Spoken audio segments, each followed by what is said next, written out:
দয়া করে আমার মেয়েটার পাশে আসেন, সুস্থ দেখেন।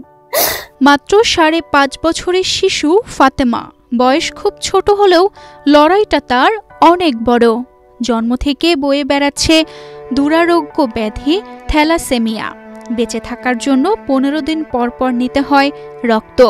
সময় মতো বি নেগেটিভ গ্রুপের রক্ত না পেলে শরীর হয়ে যায় ফ্যাকাশে, জ্বালাপোড়া করে হাত পা, কমে যায় খাবারের রুচি। ফাতেমার চিকিৎসার জন্য প্রতি মাসে 10 থেকে 15,000 টাকা ব্যয় করতে হয়। বান্ডেল থাকলে প্রতি সেনমানিতে টাকা বাঁচবে। বিকাশ সেনমানি বান্ডেল কিনে জিতুন প্রতি লেনদেনে। সামান্য চায়ের দোকান চালিয়ে বাবা রাশেদুল ইসলামের পক্ষে মেয়ের চিকিৎসা চালিয়ে নেওয়া কঠিন।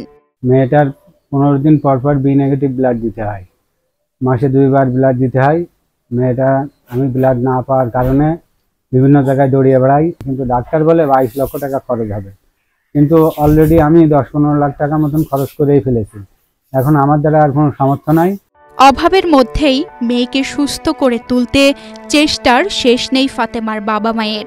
চিকিৎসকরা জানিয়েছে ঠিকমতো চিকিৎসা হলে ছোট্ট মেয়েটি এই যন্ত্রণা থেকে মুক্তি পেতে পারে।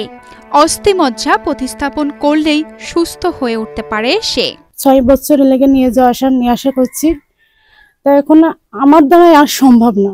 এটা আমি লেগে মানে আর টানতে পারছি না এক কথায়। তা আপনারা সবাই মিলে যদি আমার মেয়েটার পাশে আসেন, তাহলে আমার মেয়েটা সুস্থ হয়ে যাবে। আমি আজ কতদিন ধরে মেয়েটার জন্য ঘুরে বেড়াচ্ছি এদিকে ওদিকে। তা আপনারা দয়া করে আমার মেয়েটার পাশে আসেন, সুস্থ দেখেন। বড় ভাই তামিমের সঙ্গে রক্তের ম্যাচিং হওয়ায় তার অস্থিমজ্জা নিয়ে ফাতেমার শরীরে প্রতিস্থাপন করা যাবে। সেজন্য যে পরিমাণ টাকা দরকার ফাতেমার পরিবারের পক্ষে তা বহন করা সম্ভব নয়। ওই ছেলের ভিতর থেকে বোন ম্যারো পরীক্ষা করতে দিয়ে আসলি, 1 বছর পরে যে ওই রেজাল্টটা ওরা দেয়, দিলে বলে যে তোমার ছেলের ভিতর থেকে বোন ম্যারোটা ম্যাচিং হয়েছে। এখন এই বোন ম্যারো পরীক্ষা করার পরে এখন ছেলেটার ভিতর থেকে মেয়েটার ওই বোন ম্যারো দিলে ও ভালো হয়ে যাবে।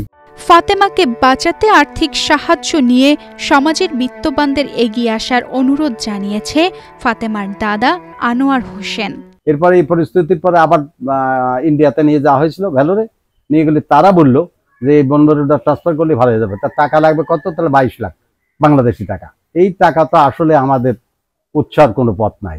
1 2 নম্বর কথা হচ্ছে যে আমরা 2 বাপ্পিটা, আমার একই ছেলে, এই ছেলেটা আমার দোকানে এবং আমরা 2 বাপ্পিটা একসাথে চায়ের একটা দোকান আছে, এই করি।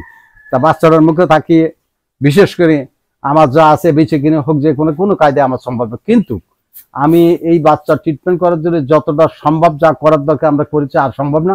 তাই দর্শকের মানুষ সারা বাংলাদেশের, বিশেষ করে আমরা টিএনও সাহেব এবং ডিসি সাহেবের স্বর্ণপন্ন হয়েছি।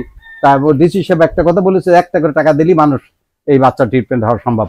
তা আমরা সেই আশায় আপনাদের কাছে আহ্বান জানাচ্ছি এবং পরিস্থিতি পরিবেশ অনুযায়ী এই বাচ্চাটার মুখে তাকাই যদি কিছু সম্ভব হয়। আপনারা এর বেশি আর আমার কিছু আর বলার নাই।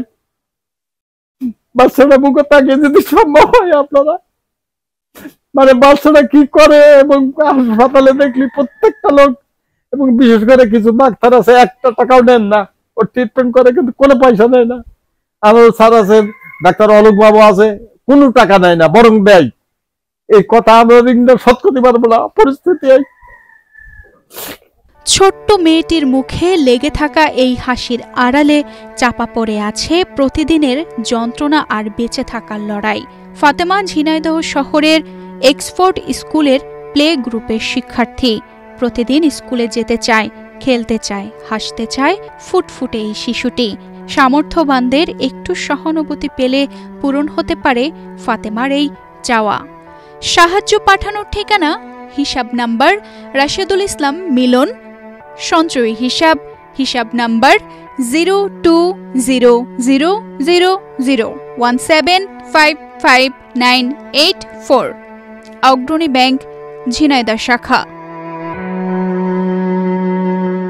তানজিদা রহমান ইনায়া, বাংলাদেশ প্রতিদিন।